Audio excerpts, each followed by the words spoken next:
Welcome friends. तो आज हम सीखेंगे इंटीग्रेशन का नया टॉपिक। तो इंटीग्रल ऑफ द फॉर्म, अब हमें इस फॉर्म में अगर कोई आ जाए तो कैसे करना है। पिछली बार हमने पढ़ा था वहाँ पे स्क्वायर स्क्वायर थे। अब सिर्फ एक ही पावर है एक्स, मतलब एक ही पावर है साइन एक्स कोस एक्स, ऐसे है। तो इंटीग्रेशन है 1/a sine x plus b cos x d x.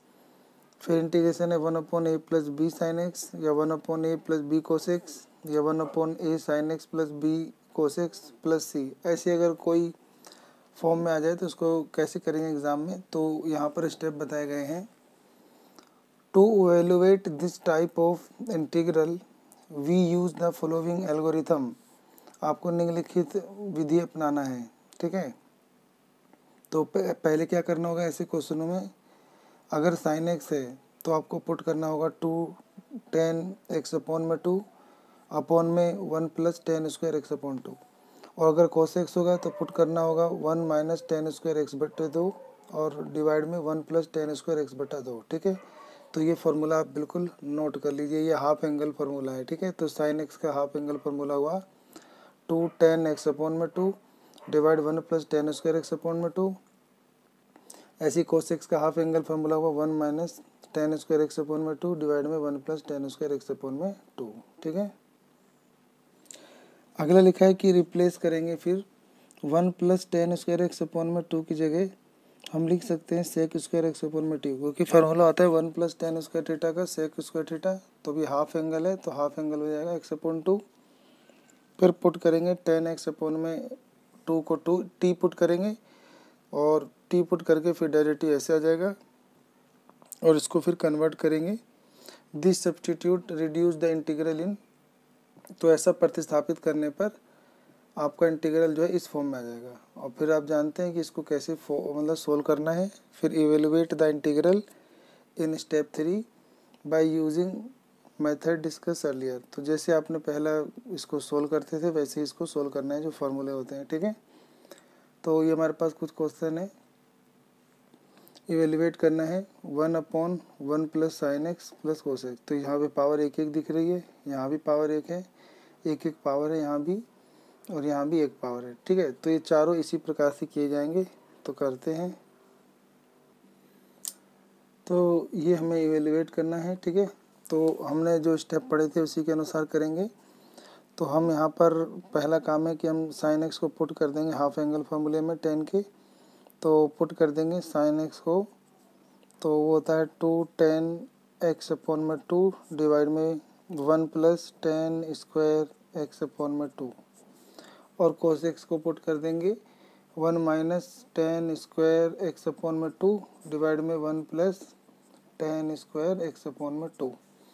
तो हम ये पुट कर देंगे, ठीक है।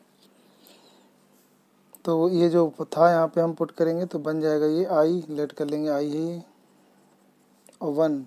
तो 1 को तो चलो अभी 1 ही रहने देंगे, यहाँ भी 1 को अभी 1 ही रहने देंगे, और इस साइन एक्स की जगह ये लिख देंगे। तो हो जाएगा 2 tan x/2 डिवाइड में 1 + tan²x/2, और ये बन जाएगा प्लस cos x की जगह ये पुट कर देंगे 1 - tan²x/2 डिवाइड में 1 + tan²x/2 और dx।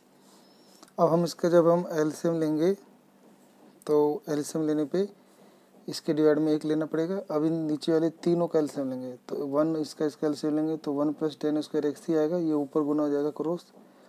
तो सबसे नीचे वाला सबसे ऊपर गुना हो जाएगा, तो ऊपर आ जाएगा 1 + tan²x/2, और एलसीएम लेने से यहाँ मल्टीप्लाई हो जाएगा तो बन जाएगा 1 + tan²x/2 प्लस ये ऐसी सेम रहेगा 2 tan x/2, और ये भी हो जाएगा प्लस 1 - tan²x/2।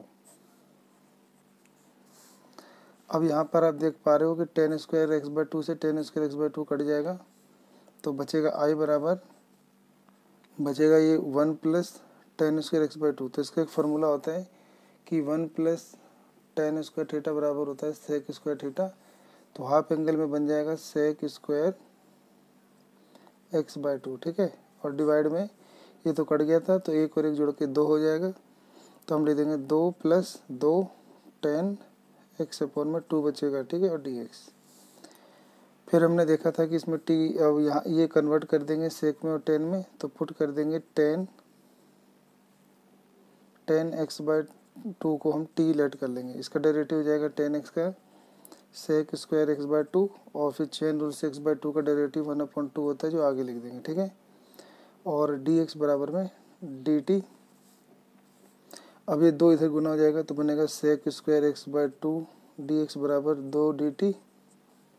तो ऊपर वाला सेक स्क्वायर एक्स बाई 2 और डी एक्स इन सबको हटा देंगे तो बनेगा 2, तो बनेगा 2 डी टी। तो 2 तो कांस्टेंट है, सही है, तो लिख दोगे 2 डी टी, और इसके डिवाइड में आ जाएगा ये वाला, तो बन जाएगा 2 प्लस 2 10x को हमने टी माना था तो बन जाएगा 2, ठीक है, प्लस 2 टी। अब हम नीचे से 2 का पहाड़ा लेके ऊपर वाला 2 काट देंगे, तो नीचे ऊपर वाला 2 डी टी और नीचे 2 का पहाड़ा कॉमन लेंगे तो बन जाएगा टी प्लस 1, ठीक है, 1 प्लस टी भी लिख सकते हैं, 2 से 2 कट गया तो बनेगा आपका 1/t प्लस 1 और डी टी। फिर आपने इंटीग्रेशन पढ़ा था 1/x का क्या होता है, log mod x plus c, तो सेम ऐसे इसका भी बन जाएगा log mod t plus 1 plus c, ठीक है। अब यहाँ पर हम t की वैल्यू वापस रख देंगे तो बन जाएगा log t की जगह क्या रख देंगे, ये 10x बाई 2, तो log mod 10x by 2 plus 1 plus c, तो ये हमारा आंसर आ गया, ठीक है।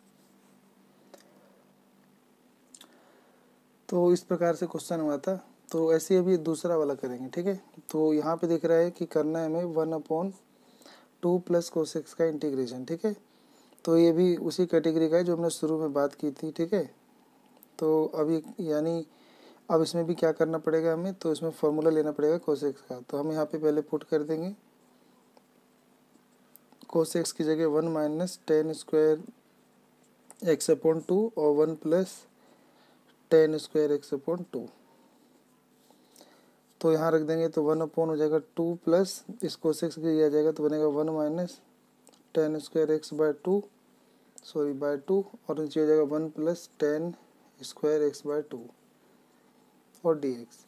अभी एलसीएम लेना पड़ेगा 2 के बटे में 1 लेकर, तो आ जाएगा नीचे 1 प्लस 10 स्क्वायर एक्स बाई 2, ये सबसे ऊपर चला जाएगा तो बन जाएगा 1 plus 10 square x by 2। LCM लेने से ये 2 से मल्टीप्लाई हो जाएगा तो 1 प्लस 10 स्क्वायर एक्स बाई 2 और plus 1 minus 10 square x by 2 और डी एक्स, ठीक है। उसके बाद हम जानते हैं कि जो 1 प्लस 10 स्क्वायर थीटा होता है वो सेक स्क्वायर थीटा हो जाता है, तो यहाँ पे हो जाएगा सेक स्क्वायर एक्स बाई 2, और यहाँ पर 2 एकम 2 प्लस ये इससे गुना जाएगा तो 2 10 स्क्वायर एक्स बाई 2 प्लस 1, और ये हो जाएगा माइनस 10 स्क्वायर एक्स बाई 2। अब ये 2 और 1 जोड़ के 3 हो जाएगा, तो ऊपर हो जाएगा सेक स्क्वायर एक्स बाई 2, नीचे आपका 2 10 स्क्वायर एक्स बाई 2 में से 1 घट जाएगा तो बचेगा 10 स्क्वायर एक्स बाई 2। तो 2 10 स्क्वायर एक्स बाई 2 में से 1 10 स्क्वायर एक्स बाई 2 घट जाएगा, तो 2 में से 1 गया तो 1 आ जाएगा, और 2 और 1 जोड़ के 3 आ जाएगा और डी एक्स, ठीक है। इसके बाद हम क्या करेंगे, इसके बाद मैं यही कर देता हूँ। तो इसके बाद हम यहाँ पर पुट कर देंगे, ठीक है, पुट कर देंगे 10x बाई 2 को t, तो डेरिवेटिव करेंगे तो 10x का sec square x by 2, chain rule से एक्स बाई 2 का डेरिवेटिव 1/2 मल्टीप्लाई में आ जाएगा, और d x equal to d t, ये 2 इधर मल्टीप्लाई हो जाएगा तो बनेगा sec square x by 2 d x equal to d t, तो 2 भी गुना हो गया तो 2 डी टी, तो ऊपर वाला सेक स्क्वायर एक्स बाई 2 और डी एक्स को हटाएंगे तो बन जाएगा 2 डी टी, और डिवाइड में ये जो हमने इसको 10x बाई 2 को t माना था तो t का स्क्वायर हो जाएगा, ये t का स्क्वायर प्लस 3 हो जाएगा, ठीक है। तो उसके बाद हम जानते हैं कि ये 2 कांस्टेंट होता है, इसको हम आगे लिख देंगे तो 2 1 अपॉन बचेगा टी स्क्वायर, और 3 को लिख सकते हैं √3 का होल स्क्वायर। अब इसमें फॉर्मूला लगा देंगे, तो इसके लिए सूत्र होता है कि 1 अपॉन एक्स स्क्वायर प्लस ए स्क्वायर का इंटीग्रेशन, वो होता है आपका 1 अपॉन ए टेन इनवर्स एक्स अपॉन ए प्लस सी। तो ये फार्मूला हम यहाँ पर लगाएंगे तो बन जाएगा आपका 2, तो 1 अपॉन ए की जगह √3 और टेन इनवर्स एक्स की जगह टी और बटा ए की जगह √3 प्लस सी। तो ये जाएगा 2/√3 और टेन इनवर्स टी। टी को हमने क्या माना था 10x/2, तो यहाँ पे ले देंगे 10x/2 और यहाँ पे था बटे में √3, तो यहाँ ले देंगे बटे में √3 ब्रैकेट में लिख देंगे और प्लस सी। ठीक है, तो बस इतना अगर हम कर देंगे तो ये हमारा आंसर हो गया। ठीक है।